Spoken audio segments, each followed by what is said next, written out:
Hello and welcome to the first edition of the I Hate ESPN podcast.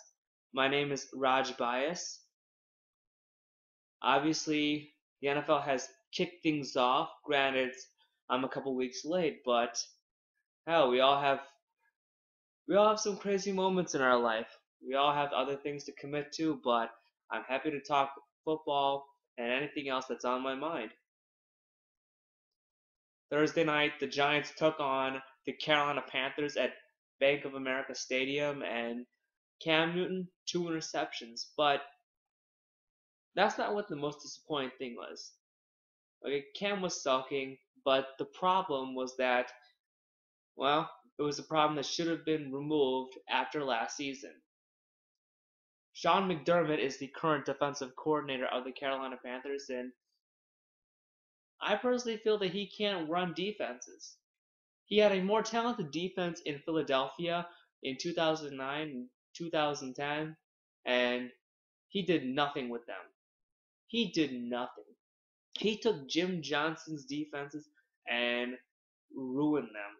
And the guy who moved from offensive line coach to defensive coordinator, Juan Castillo, and granted, he was able to be very, very fortunate to work with defensive line coach Jim Washburn. He ironically had a top 10 defense in yardage last year. Okay, a top 10 defense statistically, but obviously the Eagles finished 8 and 8. Well, it's better than what they would have done defensively with McDermott. McDermott has a less talented defense in Carolina, and I personally feel that Ron Rivera should fire him right now because the longer he'll keep him on for this season, the hotter Rivera's seat will get next year. Rivera can be a good coach, and quite frankly, I think he's very omniscient in defensive strategy. He can run a 3-4, he can run a 4-3.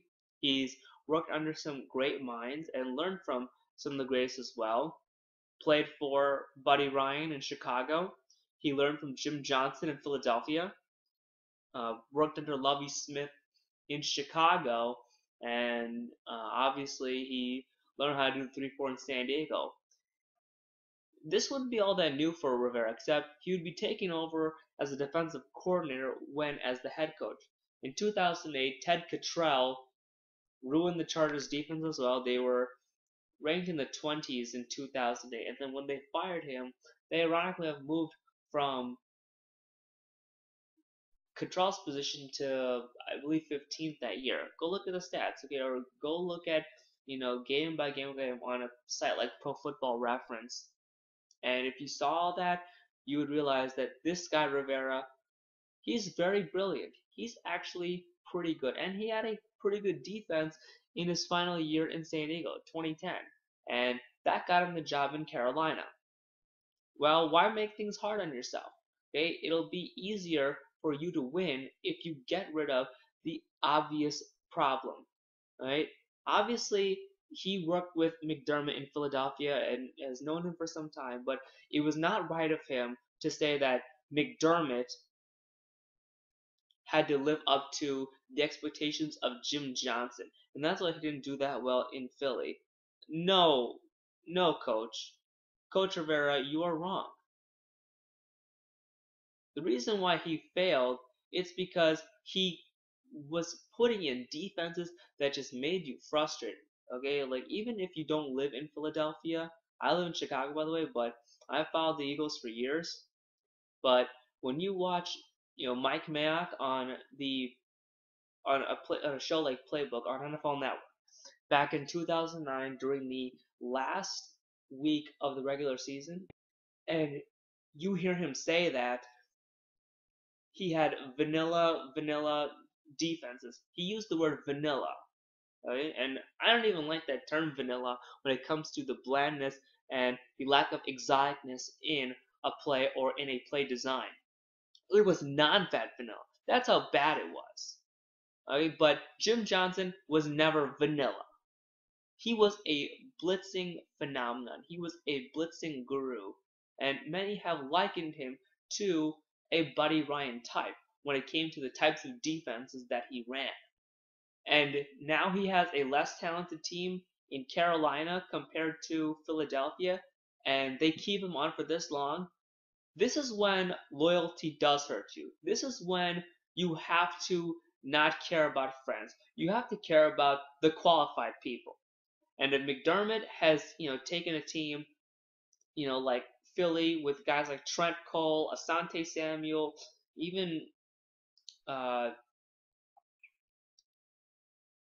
who is that defensive end that he went offsides in Buffalo. He was a good pass rusher. Like Mike Mitchell. Like I can't remember his name, but you have other defensive linemen like Broderick Bunkley and Mike Patterson. They are not as great under him compared to a Castillo. Okay, or in the case of Bunkley, over in a place like Denver under John Fox. Well,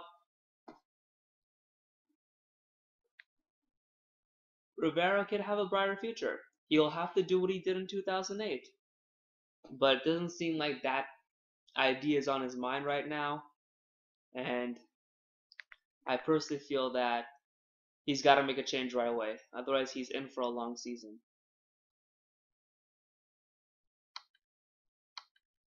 Oh, by the way, the pass rusher from Philly that I forgot, who happened to jump offsides back in 2011, Juque Parker. Productive player, knew how to rack up sacks, but he like everybody else will stink under McDermott.